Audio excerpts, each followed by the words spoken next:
Hi, and welcome back. This is Rabbi Sandy Zisser, and you're watching Women in Torah. Today is Unit 5, Rachel and Leah. Let's jump right into it. All right, we begin with the continuation of our story from Jacob running away after his mom, Rebecca, convinced him to trick his father into giving him Esau's blessing. Here in Bereshit Kaftet Aleph in 29:1, Jacob resumes his journey and came to the land of the Easterners. Okay, and we're not going to explain that at the moment. We go to verse 2. There before his eyes was a well in the open. 3 flocks of sheep were lying there beside it, for the flocks were watered from that well. The stone on the mouth of the well was large. And when all the flocks were gathered there, the stone would be rolled from the mouth of the well, and the sheep watered. Then the stone would be put back in its place on the mouth of the well. A little backstory of where he is. And Jacob comes up to these Easterners and says to them, "My friends, where are you from?" And they said, "We are from Haran," which is a good sign for Jacob. And he said to them, "Do you know Lavan, the son of Nahor?" And they said, "Yes, we do. Of course we do." And in verse 6, he continued, "Is he well?" They answered, "Yes, he is. And there is his daughter, Rachel, coming with a flock." So just so happens that Rachel's coming down the pathway to the well. And he says, "It is still broad daylight, too early to round up the animals. Water the flock and take them to pasture." But they said, "We cannot until all the flocks are rounded up. Then the stone is rolled off of the mouth of the well, and we water the sheep."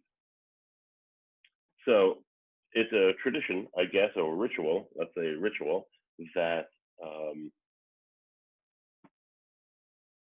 they wait for as many of the herdsmen to show up with their sheep, and then they roll off the top of the well.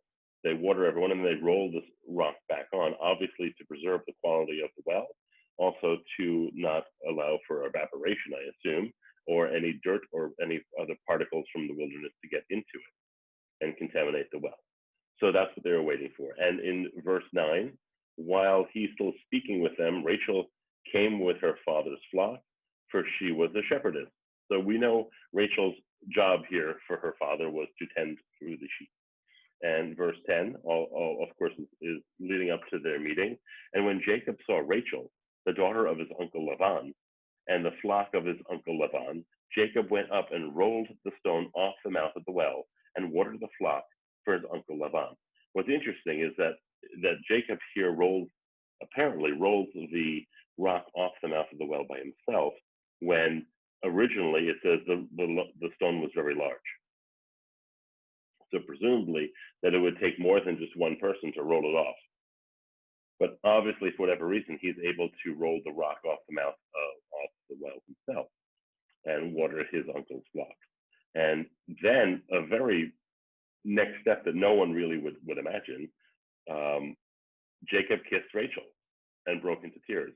Now, part of it is, you assume what kind of kiss it is. We don't know. It could just be a hello kiss, and I guess this is, for him, is probably a very emotional meeting of a kinsman having run away from his house pretty all of a sudden, right? The events that transpire with Jacob and Esau and Rebecca at home probably escalate very quickly.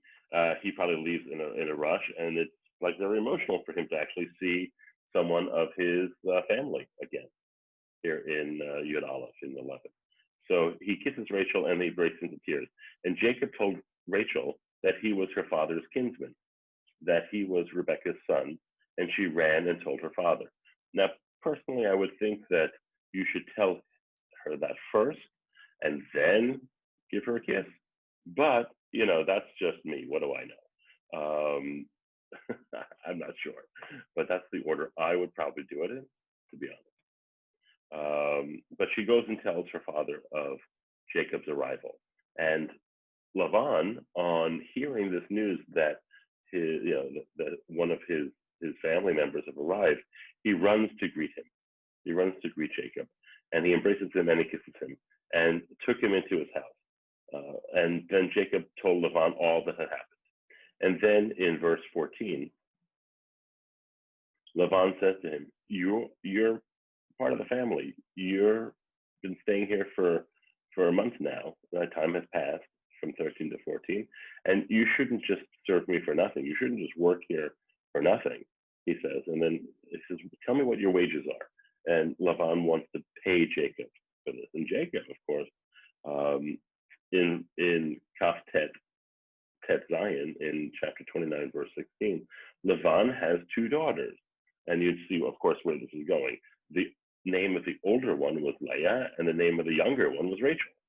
And so Lavan asks for wages, and obviously Yaakov is looking for the daughters. And the description of the two daughters, Leah and Rachel, are very different. Right? Leah has weak eyes, and Rachel was shapely and beautiful. Those are the two descriptions. Two very opposite descriptions of types of people. So Jacob loved Rachel, so he answered, "I will serve you 7 years for your younger daughter Rachel." Okay, so Jacob tells Lavan, "I'll work for you for 7 years as long as I can marry your younger daughter Rachel." And in verse 19, Lavan said, "Better that I give her to you than that I should give her to an outsider, so stay with me." So Lavan said, yes, marrying in the family is a good thing, right? It's better than marrying an outsider. So yes, do that. And he agreed. So 7 years passed between verse 19 and verse 20. And in verse 20, Jacob served for 7 years so he could marry Rachel, and seemed, of course, these 7 years apparently says it seemed to him but a few days because he loved her so much. Now, mind you, what's interesting is that way back here, when Lavan says, "What are your wages?" Right, that you've been working for him for this long already. What are your wages? He could have just said, "Let me marry Rachel," right? But instead, Jacob says, "No, I'll serve you for 7 years, and then I'll marry Rachel." So he's giving him this even more time to work. Okay? And in chapter 29, verse 21, then Jacob said to Lavan, "Give me my wife, for the time is fulfilled, that I cohabitate with her." Okay, so you have between verse 19 and 20 and 21, okay, a 7-year period passing, right? Because that's the main part of the story is what happens next for them, not the concept of those 7 years. And in verse 22, Lavan gathered all the people of the place and made a feast. So clearly they're having what amounted to at the time as their wedding ceremony. Right? And verse 24, Lavan had given his maidservant Zilpah to his daughter Leah as her maid. That's important. Zilpah will come up later, and we'll see where that plays out in a little bit. But that's put in here. Okay? When morning came, there was Leah. So he said to Lavan, "What is that you've done to me? Like, I'm in service for Rachel. Why'd you deceive me?" So accordingly, Lavan gathers everyone in the place for a wedding ceremony. Right? Lavan switches out Leah for Rachel because Leah is the older daughter, and doesn't tell Jacob. And after the marriage, the veil is lifted, and lo and behold, it's Leah and not Rachel. And Jacob's really annoyed and angry and says, "Why did you deceive me?" And Lavan says in Vav in 26, "It's not the practice in our place to marry off the younger before the older." So he then says, "Wait until the bridal week of this one is over, and we will give you that one too, provided you serve me another 7 years. So Laban's answer is that I didn't trick you, but we don't marry off the younger daughter before the older daughter. So Leah has to be married first. And then he says, wait a week, and then I'll give you the other one also. We'll make a deal. I'll give you the other daughter. And you see the way that Laban's talking about his daughters here in verse 27. Not by name, it's almost like property. It's almost like a trade deal for him. But he said, you have to work another 7 years for me to have the ability to marry Rachel. And Jacob did so in verse 28. He waited out the bridal week for the one, and then he gave him his daughter Rachel as a wife, and then worked for 7 more years. Laban had given his maidservant Bilhah to his daughter Rachel as her maid. So Zilpah and Bilhah here are important figures. Actually, at the moment, they look like they're just, as wedding gifts, the maidservants are given to Rachel and Leah. Right? Bilhah goes to Rachel, Zilpah goes to Leah, and it just looks like a standard practice. But what we're going to find out shortly is that much like there's a trap in having your wife tell you to cohabitate with your maidservant, it's also a trap to marry sisters at the same time. Now, we don't have to worry about that, obviously, now because of laws, but at the time, you could. So I'll just tell you, the jealousy piece of a triangle of maidservant and wife and husband are very similar to the jealousy triangle between two sisters and their husband that they share. And let's find that out. So, in Kaftet Lamed, in chapter 29, verse 30, Jacob cohabitates with Rachel also. Indeed, he loved Rachel more than Leah, and he served another 7 years. So clearly Jacob loves Rachel more. He never actually had eyes for Leah, right? He always thought Rachel was to be his wife. So he loves her more. And it's plain text. You don't have to think about it. If Jacob knows it, I'm sure Rachel and Leah know it too somehow, just in mannerism and behavior. Okay, we move on. 31. And God saw that Leah was unloved, and he opened her womb, but Rachel was barren. So here's a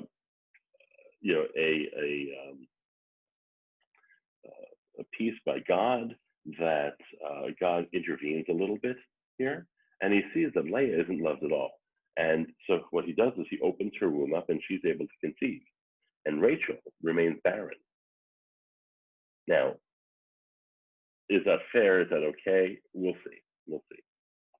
In verse 32, Leah conceived and bore a son, and named him Reuven, for she declared it means the Lord has seen my affliction. It also means now my husband will love me. And in many ways, that's a very sad statement for Leah to make here. Okay? The fact that God opens her womb, she sees it, right? She understands that. And she names her son Reuven, that declares the Lord has seen my affliction. So clearly Leah is feeling this idea of not being loved, and names her firstborn son Reuven, meaning the Lord has seen my affliction. And it also means now my husband will love me. So Leah seems desperate here for Jacob's love, and to the point where the name of her child reflects that. It seems like a very sad moment for me, for Leah. That's you never want to have that realization that someone doesn't care for you the way you care for them, because it hurts a lot. So here she's trying to see that it might actually change something. And then in 33, she conceived again and bore a son, and declared, this is because the Lord heard that I was unloved, and has given me this one also. So she named him Shimon. Now, obviously, there's at least 9 months to a year's difference between verse 32 and 33. Much like there's another 9 months to a year's difference between 33 and 34. So again she conceived and bore a son and declared, "This time my husband will become attached to me, for I have bore him 3 sons." Therefore he was named Levi. Again, a very, very sad situation from the reader's point of view to Leah, where 3 sons now. So it has to be at least 3 years of time where Leah is consistently feeling the fact that she's not loved. But she still is with Jacob, and Jacob still, well, it's enough to have, relations with her, has enough to have relations with her to have children, but the love is not there as much as for Rachel. And it's very sad that the names of the 3 kids that Leah has, Reuven, Shimon, and Levi, all are named as tags for the fact that she's not loved. Again, it's a very sad story part for Leah at this moment. And guess what? She conceives a 4th time. So now it must be at least 4 years apart from the first time she conceived with Reuven. She conceives again and bore a son and declared, "This time I will praise the Lord." Therefore, she named him Yehuda. Then she stopped bearing children. So there was a moment in time where the 4 sons that she has, that she conceives and bores, it's not until she actually believes in herself, it seems, and that accepts her situation and thanks God for what transpires, that she stops having kids and that she can move on in many ways for herself. It wasn't until here where she names Yehuda, and it's this time she's praising God, not thanking God for, or maybe like making it be that this time she won't be as lonely, or this time he'll love me, or it's not that. So we have of the sons, we have Reuven, Shimon, Levi, Yehuda, her 4 sons. Now that's at least 4 years worth of time if it's one after the other. That's 4 years. 4 years that Rachel is barren in a marriage. And that's going to obviously cause some issues. So in the next chapter, in Bereshit Lamed, Pasuk Aleph, in chapter 30, verse 1, when Rachel saw she had bore Jacob no kids, now this is at least 4 years into their marriage, she became envious of her sister. Of course she did. Of course she did, because she clearly would want children as well. And all she's doing is watching Leah have children. So she became envious of her sister. Here comes the triangle part. And she says to Jacob, "Give me children, or I shall die." And Jacob was incensed at Rachel and said, "Can I take the place of God who denies your fruit of the womb?" And she says, "Here is my maid Bilhah. Consort with her, have sex with her, that she may bear on my knees, and that through her I too may have children." And here comes the second blunder of what could be another triangle. Right? We saw this didn't work out with Abraham and Sarah, right? And it may as well not work out with Jacob and Bilhah and Rachel. Rachel says, "Here's my maidservant. Go have sex with her. Go have a child, and she will bear the child on my knees." Right? As a surrogate, that's where you're physically on her knees to have birth. So it's as if she gave birth, and that she can have a child too. And so she does. She gives him her maid Bilhah, and Jacob cohabitates with her. He listens to Rachel about it, probably knowing the stories from his dad about the issues that happened in their household growing up. They go for it anyway. And in verse 5, lo and behold, Bilhah conceived and bore Jacob a son. And in verse 6, Rachel said, God has vindicated me. He has heeded my plea and given me a son. Therefore, she named him Dan. Rachel's maid Bilhah conceived again and had another son, a second son with Jacob. And Rachel said, a faithful contest I wage with my sister. Yes, and I have prevailed. So she named him Naphtali. So if you see here, it's right here in the text where Rachel is saying that she has this contest with her sister, that the sisters feel the need to compete not just for Jacob's love, but to see almost how many kids they can have. It's almost this unwritten piece of a competition, which it's one of the classic traps. Don't marry sisters at the same time. So verse 9, when Leah saw that she had stopped bearing children, she took her maidservant Zilpah and gave her to Jacob as a concubine. So here you have Leah saying, wait, I stopped having kids. Rachel's not having kids, but Rachel's maidservant Bilhah is, I better get on this. So we can't have Rachel have more children than I do, said Leah. So she gives Jacob Zilpah to have sex with and have children with. And guess what? He does. He does. And in verse 10, and when Leah's maid Zilpah bore Jacob a son, Leah said, what luck? So she named him God. You see this spiraling out of control here of sisters who are competing having children. It's amazing to me to see this as a strife between the two. And verse 12, when Leah's maid Zilpah bore Jacob a second son, Leah declared, what fortune? And meaning, women will deem me fortunate. So she named him Asher.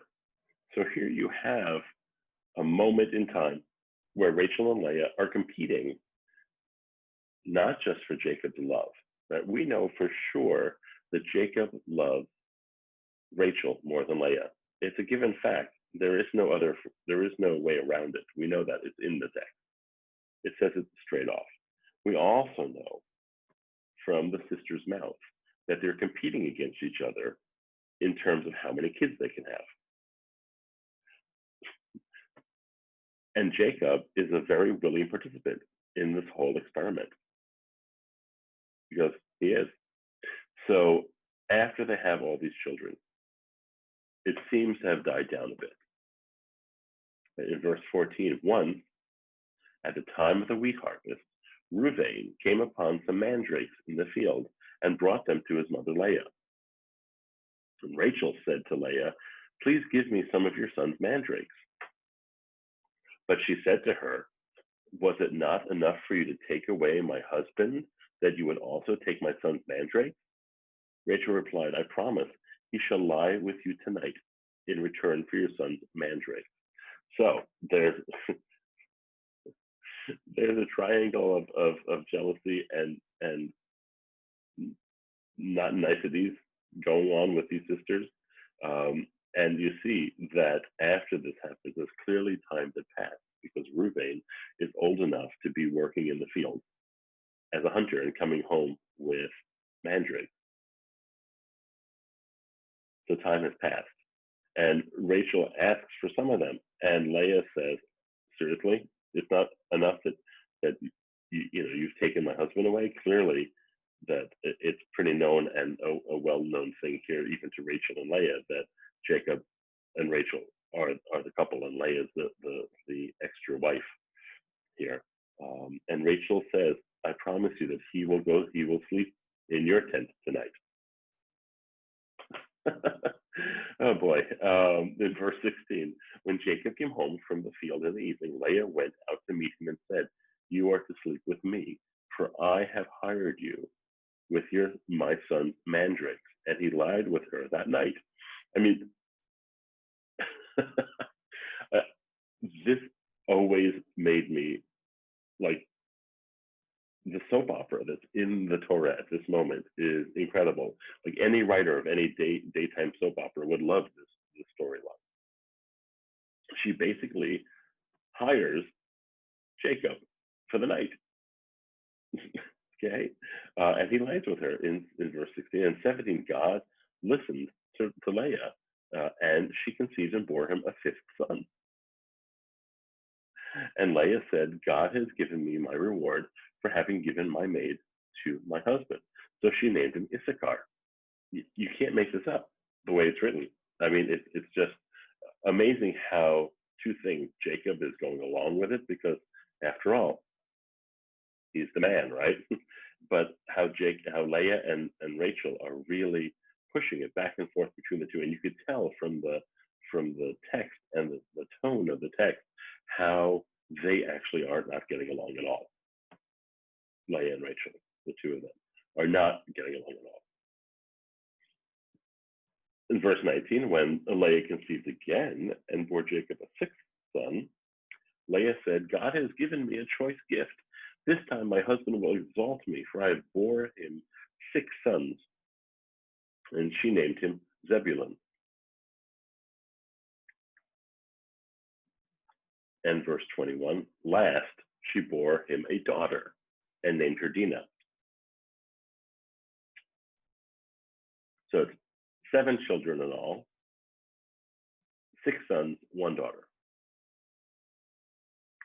Verse 22, now God remembered Rachel because Leah has been having all of these children. Now God remembered Rachel. God heeded her and opened her womb. So why now? Why at this moment? Not sure. Right? What changed? We don't know because it's directed from 21 to 22 to 23. There's no breaks in these psukim of storyline. But God remembers Rachel and opened her womb. So she conceived and bore a son and said, God has taken away my disgrace. So she named him Joseph, which is to say, may the Lord add another son for me.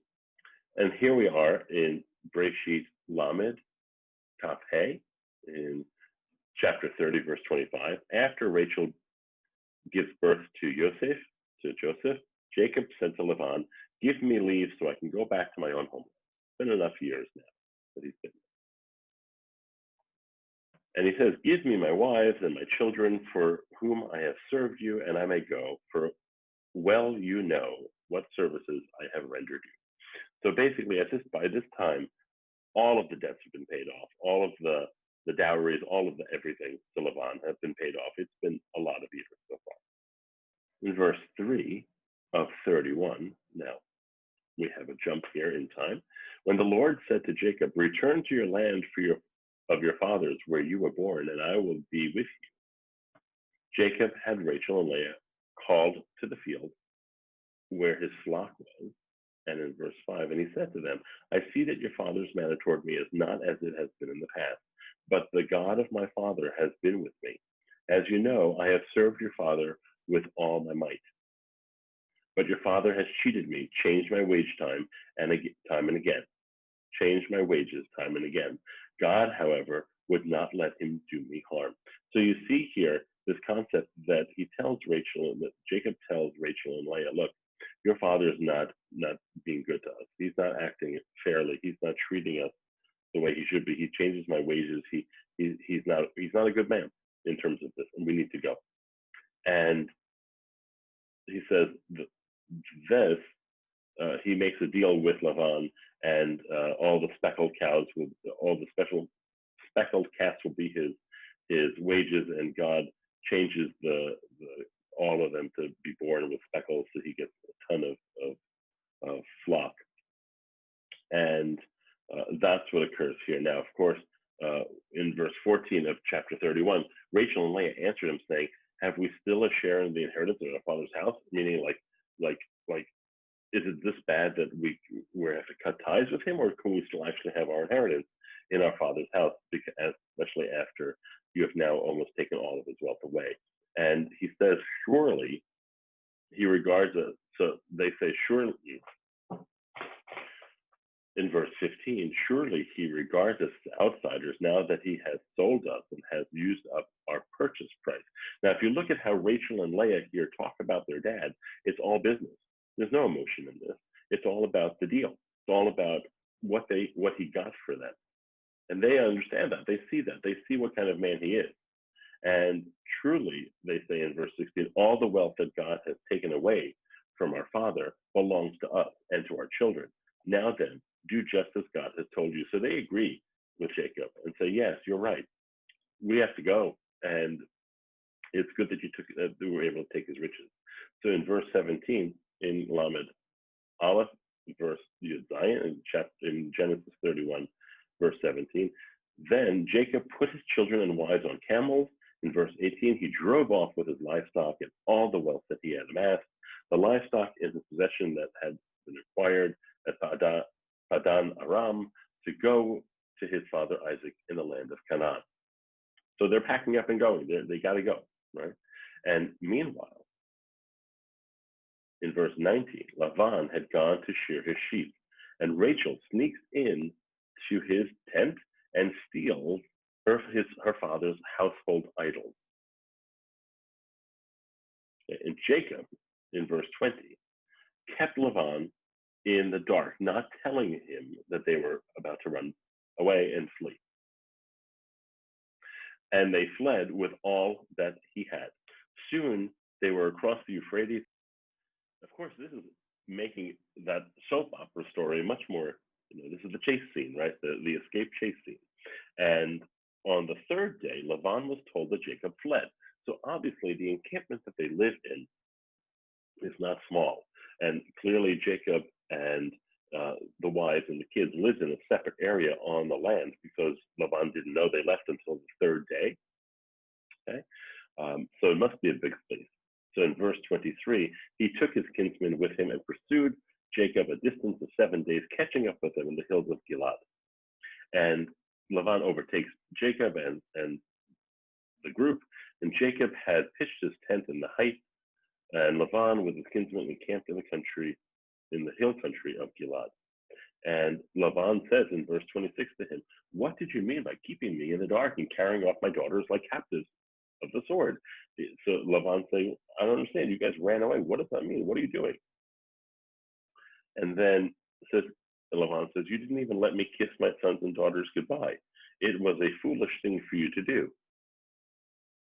Verse 29, I haven't the power to do you harm, but the God of your father said to me last night, beware of anything with Jacob, good or bad. So Lavan, again, is showing his stripes about how not of a nice man he is. Because why would you do him harm? Like obviously, if Jacob had to flee in the middle of the night with everything that he owned, with it and his wives, his children, his possessions, right, his servants, obviously there was a problem with Lavan. Right? And Lavan then finds them, and instead of embracing it, gives him a warning. And in verse 30, very well, he says, you had to leave because you were longing for your father's house. But why did you steal my gods? So obviously Lavan notices that his household idols are gone. And Jacob says, I was afraid because I thought you would take your daughters back from me by force, which is understandable based on who Lavan is as a person.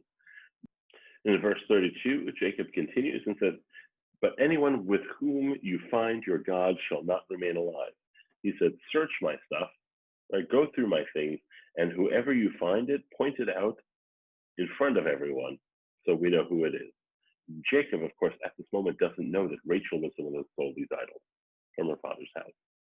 Now, the idea of why she stole them could be totally innocent. It could be as of having a reminder of home. It could be that she hated the fact that he worshipped them and wanted to destroy them.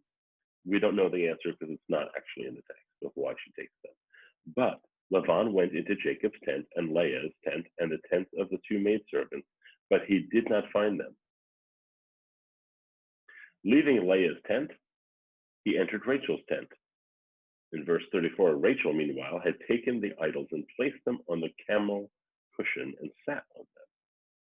And Lavan rummaged through the tent without finding them.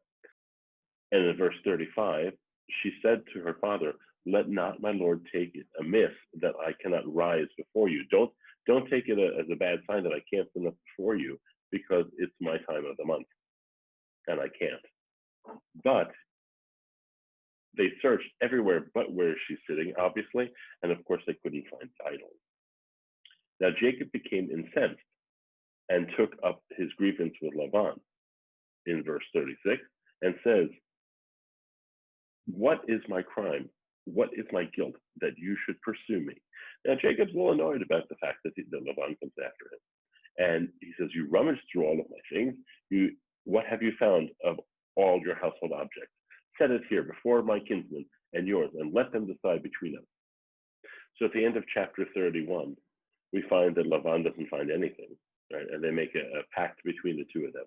And in 32, early in the morning, Laban kissed his son and daughters and bade them goodbye, and Laban left on his journey homeward. Now, so that ends that chapter, but we do understand that Rachel stole the idols and is in danger now based on the decree that Jacob made. And we'll see that play out in a little bit. So now we move forward in time. Jacob is going back to his father's, and in the interim has a run-in with Esau, who the last he saw him was going to kill Jacob for stealing the birthright. So here we are at the meeting point. So in verse 1 of chapter 33, verse Aleph of Breshit Lamed Gimel, looking up, Jacob saw Esau coming, accompanied by 400 men. He divided the children among Rachel and Leah and the two maids, putting the maids and their children first, Leah and the children next, and Rachel and Joseph last. So what you'll notice here is that he splits up his household, and you notice also he doesn't call the maids Bilhah and Zilpah here, which is interesting because he does have children with them. You'd think that, but it just shows you, it's a way that the Torah shows the level of respect and caring of those individuals in the storyline. Okay. And he obviously lines them up in order of safety. So Rachel and Joseph are last, so they're last in line because they'll be the safest. And in verse 3, he himself went ahead and bowed low to the ground 7 times until he was near his brother. Esau ran to greet him, and he embraces him and falls on his neck and kisses him and weeps, and things are okay. And Esau looks around and saw the women and children, and he says, "Who are these with you?" And Jacob answers, "These children with whom God has favored your servant." He says, "It's my family. It's who." And in verse 6, then the maids and their children came forward and bowed low. Next, Leah with her children came forward and bowed low. And last, Joseph and Rachel came forward and bowed low. If you notice here, Joseph's the only one that's being mentioned by name as a child. Interesting thought. Why? But we're not talking about that. Sorry. Now we jump ahead here. Obviously, that story ends well. Right? Esau and Jacob make up. Right? Jacob is holding no hard feelings toward his brother, and things are good. Now we jump ahead in the story 2 chapters to Breshit Lamed Hey, Tet Zion, to chapter 35, verse 16. And they set out from Bethel, but when they were still some distance short of Ephrat, Rachel was in childbirth, and she had hard labor. And when her labor was at its hardest, the midwife said to her, "Have no fear, for it is another boy for you." But in verse 18, we see that Rachel dies in childbirth, but at her dying breath, she names him Ben-Oni, but his father called him Benjamin. And Rachel dies. Now, some would say that Rachel dies in childbirth here because of the idol she stole and Jacob's vow that anyone who stole them should not survive. Commentaries do suggest that, but we'll leave that as it is. Thus Rachel dies in verse 19, or it talks about her, and she's buried on the road to Ephrat, which is now Bethlehem. You could only imagine at this moment Jacob's heartache, right, for the wife that he actually loved the most. Over her grave, Jacob set up a pillar. It is a pillar at Rachel's grave to this day. And in modern times, you can go to Rachel's tomb. Well, you used to be able to go to Rachel's tomb at least. But you have to imagine that he's heartbroken at this moment. And then a few psukim later, a few verses later, in Kaf Gimel in 23, we have a list. The sons of Leah: Reuven, Jacob's firstborn; Shimon, Levi, Judah, Issachar, Zebulun. You have in verse 24, the list continues, the sons of Rachel, Joseph, and Benjamin. Then the sons of Bilhah, Rachel's maid, Dan and Naphtali, and the sons of Zilpah, Leah's maid, Gad and Asher. These are the sons of Jacob who were born to him in Padan Aram. Now, if you notice, again, it's very important here to see that Leah and Rachel are listed. Leah comes first, and in the order in which the sons are born is not the correct order. But Leah's sons come first, then Rachel's sons are listed, and then Bilhah's sons, and then Zilpah's sons. One would notice something missing from this list. Dinah is not listed here. Interestingly enough, the one girl that's born that we know of to Jacob is not listed in this list. Okay, we move forward to chapter 49, to Mem Tet, verse Kaf Tet, which is 29. So here we are much later on in the story. We are 14 chapters different. It is the end of Jacob's lifetime. He instructs his sons, saying, I'm about to be gathered to my kin. Bury me with my fathers in the cave, which is in the field of Ephron the Hittite. The cave which is in the field of Machpelah, facing Mamre, in the land of Canaan, the field that Avram bought from Ephron the Hittite for a burial site.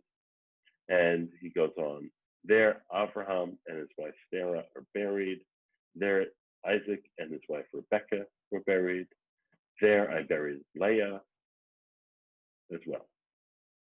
That's where the story ends. What's interesting here, Rachel's death is marked. Leah's death is not marked. There's no mention of Leah's death. If Jacob's the one that's recording the history of this, he doesn't even feel the need to record that. Is it that he loves her that much less, and that he never got over that fact? But we know that she's buried there, because he buries Leah there. And Rachel's buried, but that's a much bigger deal. There's text space in the Torah for that. So it's possible, even in death, that Rachel is loved more than Leah. To me, this is a very sad story. The story of these two sisters is a very sad story, to the fact that they compete through their lifetimes, and even in death, that Leah never really wins the love and affection that she desired from Jacob. Well, I hope you enjoyed this, and I hope you learned something. We'll see you next time. Take care.